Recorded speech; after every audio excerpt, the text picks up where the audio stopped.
Takshashila pass, যার উচ্চতা 13,000 fit. আমরা মেঘ দেখতে পেলাম, অনেক নিচুতে মেঘ ছুটাছুটি করছে, অনেক নিচুতে, কিন্তু রাস্তা আরও অনেক উপরে। সেখানে প্রথম সূর্যোদয় আমরা দেখতে পেলাম। এত ভয়ঙ্কর রাস্তা, প্রচুর টার্নিং। এই টার্নিংয়েই 22 তারিখ রাত 11:30টার সময় একটি বাস দুর্ঘটনা হয়। ভয়ঙ্কর বাস দুর্ঘটনা। নাইট সুপারটি আসছিল তাবাং থেকে গুয়াহাটির অভিমুখে। নাগ মন্দির পের হয়ে সবাই যখন ঘুমুচ্ছিল, তার 1.5 ঘন্টা পরে 11:30টার সময় সেই বাস দুর্ঘটনা হয়। অনেকেই আহত হয়। অনেক প্যাসেঞ্জার কী অবস্থায় আছে তার খোঁজ পাওয়া যায়নি, তেমন কোনো নিউজ চ্যানেলেও দেওয়া হয়নি। তো এমন দুর্ঘটনা প্রায়ই হয়, অনেক সময় পাহাড়ের তলবও চলে যায়। তো এই যে ভয়ঙ্কর পথ, তো আজ এই ব্লগে আমরা গুয়াহাটি থেকে তাবাংয়ের পথে, সেই ভয়ঙ্কর পথের আমরা অভিজ্ঞতা আজ জানবো। যে 22 ঘন্টার পথ, সেখানে অনেক ধরনের দুর্ঘটনা, যেমন যে কোনো সময় ল্যান্ডস্লাইড হতে পারে, অনেক সময় কুয়াশা আর মেঘের জন্য রাস্তা দেখা যায় না, তো গাড়ি চালাতে অনেক সমস্যা হয়। রাতের বেলা এত টার্নিং, কখন যে সামনে কি গাড়ি আসে বলা যায় না। এইসব সমস্যা থাকা সত্ত্বেও বাস প্রতিদিন এই পথ দিয়ে চলছে। নাইট সুপার অনেক টুরিস্টকে তার গন্তব্যে পৌঁছিয়ে দিচ্ছে। তো সেই অভিজ্ঞতা আজ আমি নেব আর আপনাদের সঙ্গে শেয়ার করব। তো চলুন ভিডিওটা শুরু করি। আর সবাইকে স্বাগত আমার এই নতুন ব্লগে। আশা করি আপনারা সবাই ভালো আছেন, সেই সঙ্গে আমিও ভালো আছি।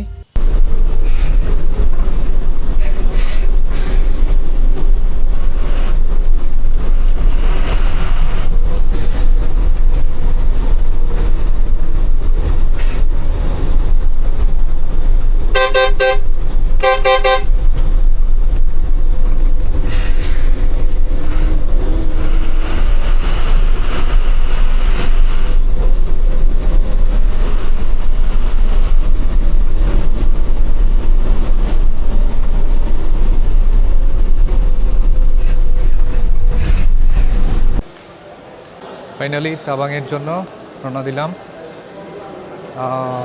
19 ঘন্টার রাস্তা, পাহাড়ি রাস্তা। এখন আছি গুয়াহাটি আইএসবিটি। এই পিছনে দেখছেন নেটওয়ার্ক বাস।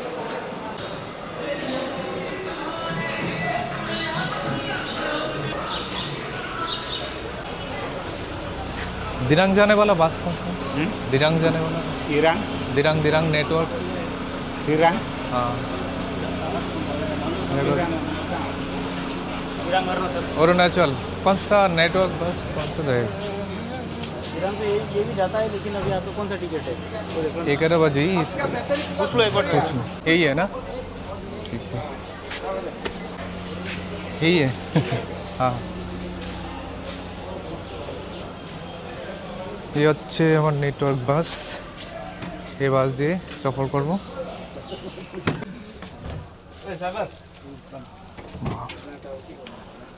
আরে সিট সব খালি।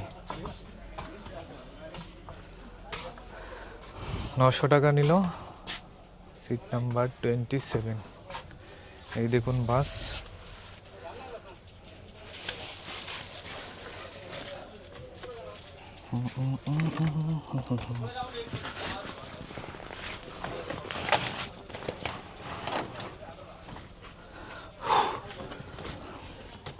তো ফাইনালি আমার সিটে এসে বললাম। এখন তো 10:30 বাজে, 11টার সময় ছাড়বে। তো পাহাড়ি রাস্তা, 19 ঘন্টার পথ। দিরাং, গুয়াহাটি টু দিরাং। তারপর যাবো দিরাং, একদিন রেস্ট করব, তারপর যাব এই তাবাং, কারণ অনেক জার্নি হবে, তাই রেস্ট করে করে যাব। এই দেখুন রাস্তা, রাস্তা কত সুন্দর।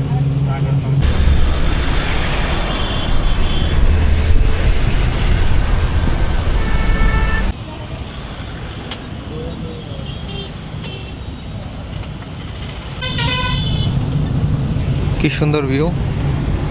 এ হচ্ছে সারাইঘাট ব্রিজ, এই ব্রহ্মপুত্র নদীর উপরে এই নদী দেখা যাচ্ছে, কি সুন্দর। ওয়াও, এই শুরু হয়েছে ব্রিজ, কি সুন্দর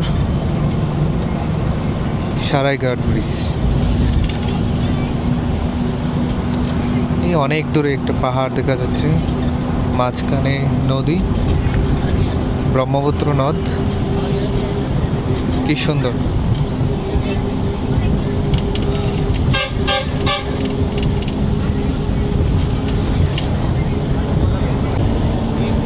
কি সুন্দর ভিউ, কি হাওয়া, ঠান্ডা ঠান্ডা হাওয়া। এই ট্রেন যাচ্ছে, আর নিচে দিয়ে ট্রেন, উপর দিয়ে গাড়ি, কি দারুণ।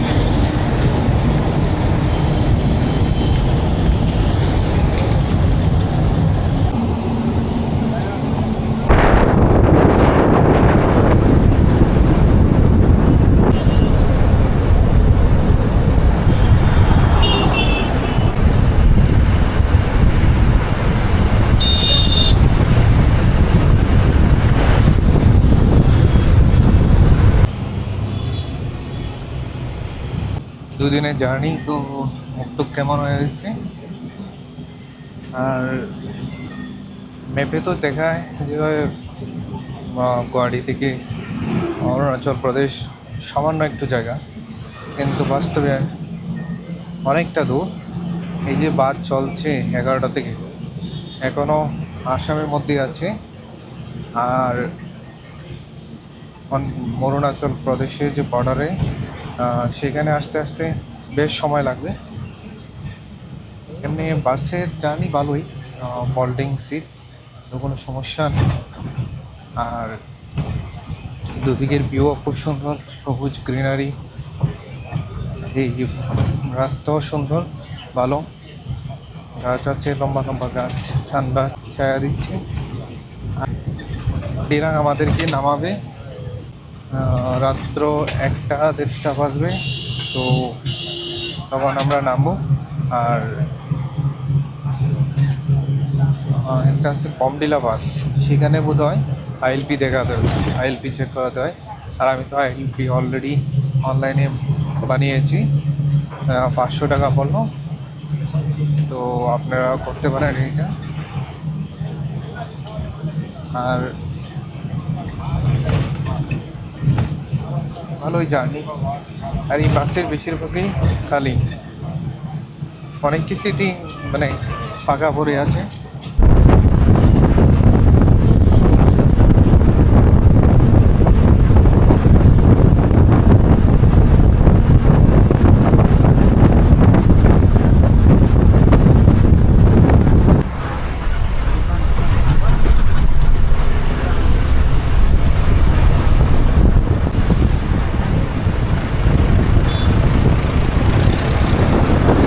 কি সুন্দর একটা হোটেলের সামনে আমাদেরকে নামিয়ে দিল ভাত খাওয়ার জন্য।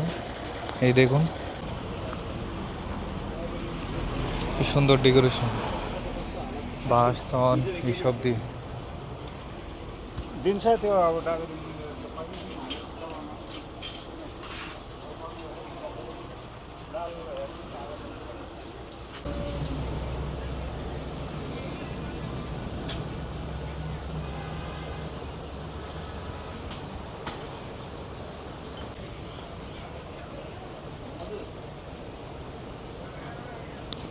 কিন্তু খাওয়ার তেমন কোয়ালিটি তেমন ভালো ছিল না।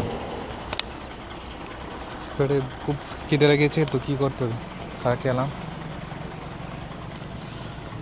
আর এখান থেকে তেজপুর আর অনেক দূর, তো আসামি পুরো রাস্তা মানে নিয়ে নেই, বর্ডারে পৌঁছাবে সন্ধ্যের সময়। এই দেখুন রাস্তা, আসামের রাস্তা, এখনো আসামি আছি, এখন গড়িতে 1:30 বাজে।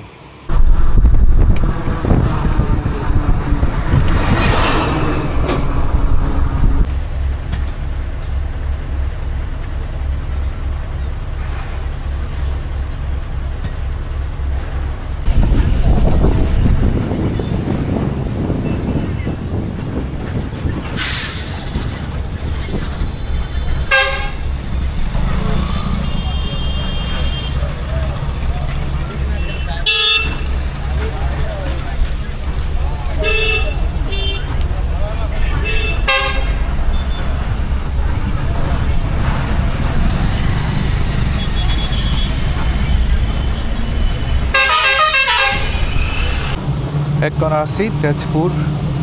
তো আসামের পথই শেষ হচ্ছে না, অনেক লম্বা রাস্তা।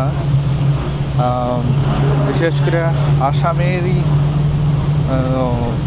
এই যে গুয়াহাটি থেকে এখন তেজপুর পর্যন্ত আসলাম। এখন বাজে ঘড়িতে 5:30, মানে 11টার সময় উঠেছিলাম, এখন 5:30। এই লং টাইম এখনও আসামের মধ্যেই। এরপরে আমরা যাব সন্ধ্যার পরে, সম্ভবত আমরা বর্ডার যাব, অরুণাচল প্রদেশ আর আসামের বর্ডারে। সেইখানে আইএলপি চেকিং হবে, দেখাবো। এরপরে ডিরাংয়ের জন্য গাড়ি যাবে। তো এই যে লম্বা সফর, এখন অনেকটা বোরিং লাগছে। ওয়েদার তো ঠিক আছে ভালোই, কিন্তু গাড়ি জার্নি তো একদম ভালো লাগছে না। তেজপুর বাইরের সিনারি খুব সুন্দর, খুব ভালো লাগে। আসাম বিশাল বড়, এমনিতে বোঝা যায় না ম্যাপে, রঞ্জন শেষ হচ্ছে না।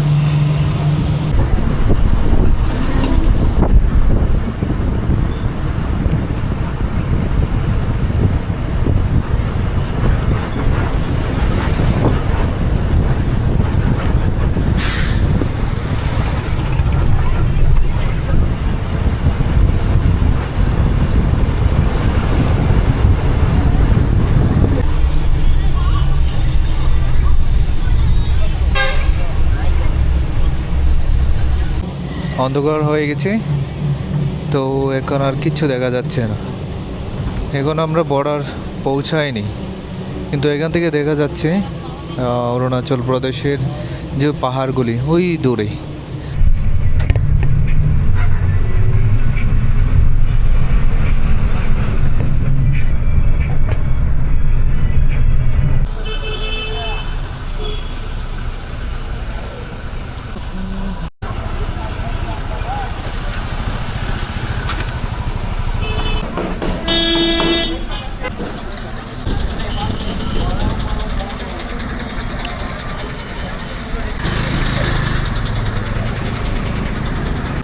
এখানে বসে আছি 1.5 ঘন্টা ধরে প্রায়।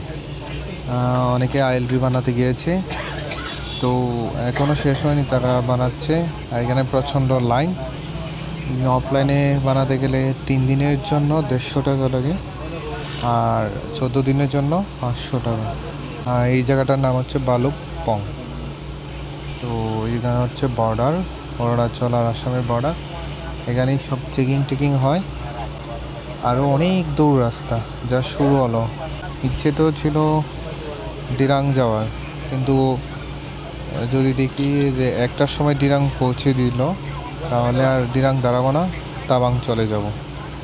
কারণ এত রাত্রে সেখানে নেমে, আর আমি কিছু চিনিই না, নতুন, তো ডাইরেক্ট না হলে তাবাং চলে যাব। তাবাং বেশি দূর নয়, তো দেখা যাক কী হয়, বাকিটা আমি আপনাদেরকে বলছি।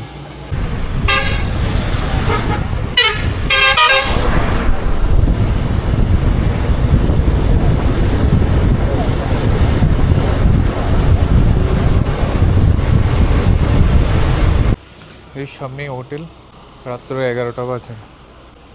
বুঝতে আরও 6-7 ঘন্টা লাগবে। এখানে সামনেই নাকি নাগ মন্দির এমন কিছু একটা, আর ভিউটা খুব সুন্দর। সেদিকে পিছন দিয়ে ঝর্ণার জল পড়ার শব্দ শোনা যাচ্ছিল। একটু ঠান্ডা লাগছে, রাস্তা পুরো পেছালো। শুভ সকাল সবাইকে। এখন আমরা আসি দিরাং ক্রস করে শিলাপাস উঠছি। এখানে প্রচণ্ড শীত, 13,000 ফুট উপরে। কি সুন্দর মেঘগুলো নিচে দিয়ে ভেসে যাচ্ছে, একদম সেই লাগছে। আর তার উপর সূর্যোদয়। অরুণাচল প্রদেশ এমনিতেই সূর্যোদয়ের দেশ, তো এখানে ভীষণ ভালো লাগছে। দেখুন কি সুন্দর ভিউ, ওয়াও।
जा रहे ना তাও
এখন সকাল 6:30 বাজছে, এখনও আমরা বাসই আছি, অনেক লেট করলো।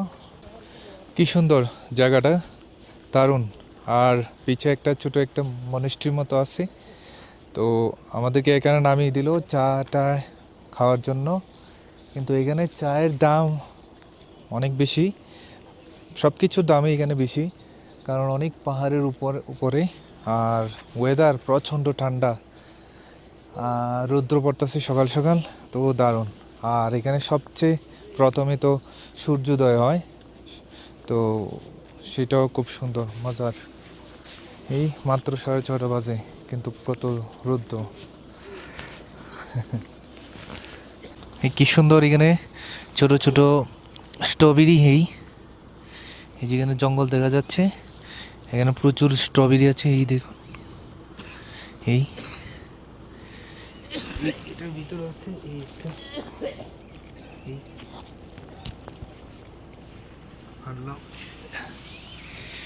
স্ট্রবেরি খাওয়া যাবে, ছোট ছোট এখানে প্রচুর। তো দেখো,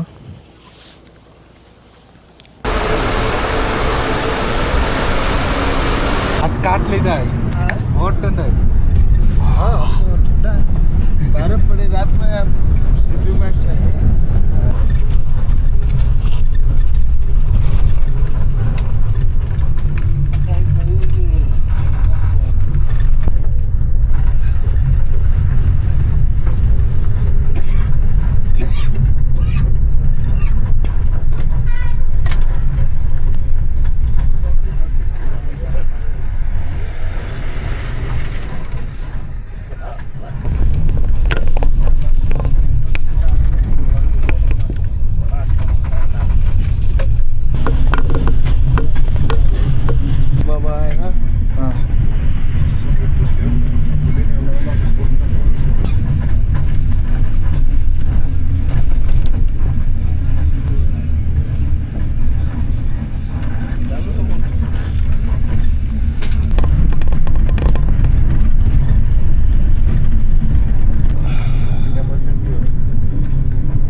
ওয়েলকাম টু তাওয়াং।